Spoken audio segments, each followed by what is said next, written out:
The eyes of the portraits on the wall look at me, follow me, stare incessantly.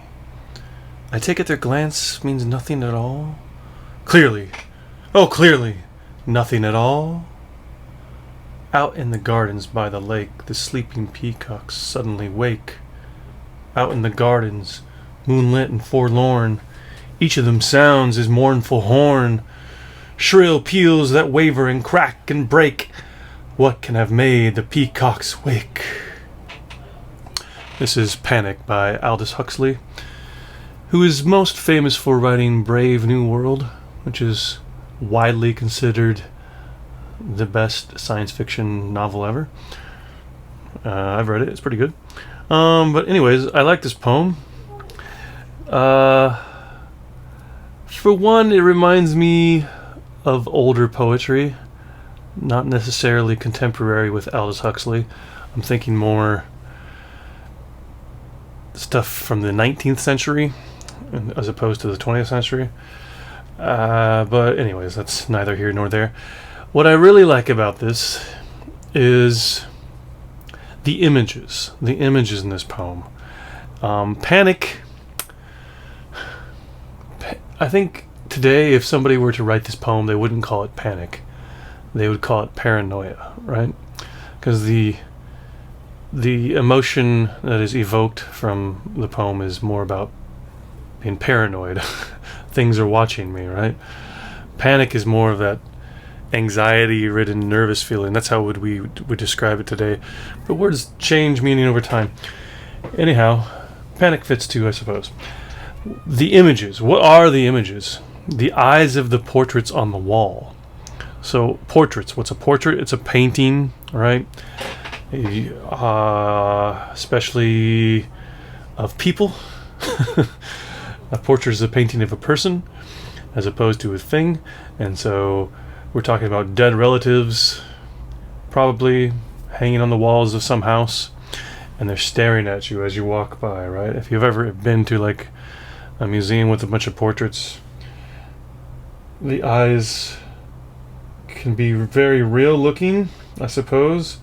And maybe if you're a bit paranoid, you might think they're following you. I mean, there's been all sorts of scary movies with this idea before. They might get it directly from this poem. I have no idea. But that's the image, right? And you can think of those eyes. They look at you and they follow you, and they stare incessantly. They never stop. They never blink. Those eyes don't blink in the portraits. But I'm paranoid, right? They can't mean anything, right? Right? Clearly. And then the next image is of peacocks. And if you hear this on a first read or listen or whatever, you may not think, or you may think, what do peacocks have to do with portraits and pictures? I don't get it. And that's why I think this is a great poem. Because if you think about what a peacock looks like, ta-da, it's the eyes, right? We call these the eyes on their feathers. These are the peacock eyes. It's not just this eye. It's all of these other little eyes, which I'm sure have some predatory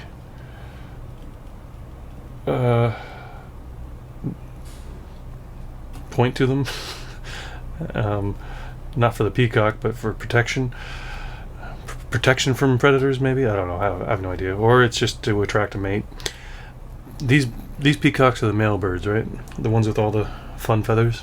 I think the female ones have nothing special about them. I think they're just like gray birds.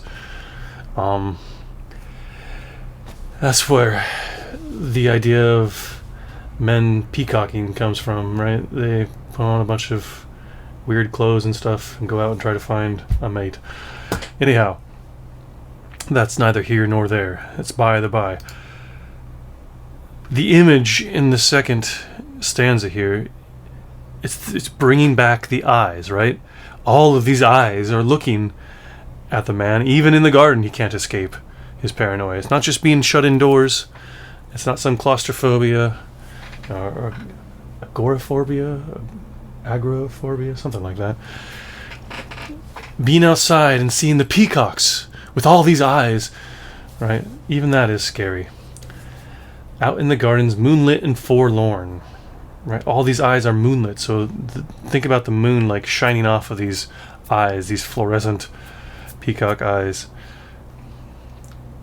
And then each of them sounds his mournful horn. So whatever sound a peacock makes, I don't exactly know.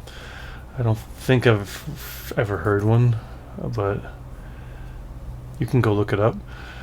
Apparently it's mournful, and a shrill peal, ee, that waver and crack and break.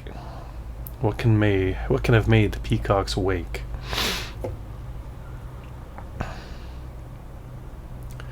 So, I guess the question there, what can have made the peacocks wake, is more about, is it some mysterious force, some ghost that is scaring the peacocks and making them act crazy and peel and waver and crack and break, making their sounds? Are they scared just as much as the speaker in the poem? Right, it's very well structured. It starts with an image of eyes. An image of eyes, and then that's followed by a question. It can't really mean anything, right? I'm just making things up in my head, right? And the same thing here. It's an image of eyes, and it's a little bit more complex, but it gets back to that question. So there's a good structure to each stanza. We can talk about some of the fun things going on here. Hopefully you noticed when I read the poem, I did not pause when I went from this line to this line. So, the eyes of the portraits on the wall look at me. That should be all one breath before we get to the comma. Okay, the pause, the caesura. Anytime we have punctuation, it's meant to indicate to the reciter of the poem. It's like sheet music. The notes on the page. We don't just have the notes as in the words. We also have the rests given, right? The rests are the commas, the punctuation. But there's no rest here at the end of this line. It's called enjambment. And when there's no rest at the end of a line, you just keep reading, and you try to make it one solid rhythm or flow or melody line. Okay. The eyes of the portraits on the wall look at me, follow me, stare incessantly. I take it the glance means nothing at all. Clearly. Oh, clearly! Nothing at all? And again, we have enjambment on the second stanza, on the first line. Out in the gardens by the lake, the sleeping peacocks suddenly wake. So, I guess I'm sort of just telling you how to begin to interpret a poem if you're going to read it out loud, which you're supposed to do. You're supposed to think about it, or not think about it, you're supposed to feel the sound of the poem before you think about it. All right. Out in the gardens by the lake, the sleeping peacocks suddenly wake. Out in the gardens, moonlit and forlorn. Each of them sounds his mournful horn. Shrill peals that waver and crack and break. What can have made the peacocks wake? Right? This has a good rhythm to it, and a lot of internal rhymes. Whoop, that's an old story. A lot of internal rhymes. Waver, break, maybe that's not an internal rhyme. That's not an internal rhyme. We have assonance. Assonance is the word I'm thinking about.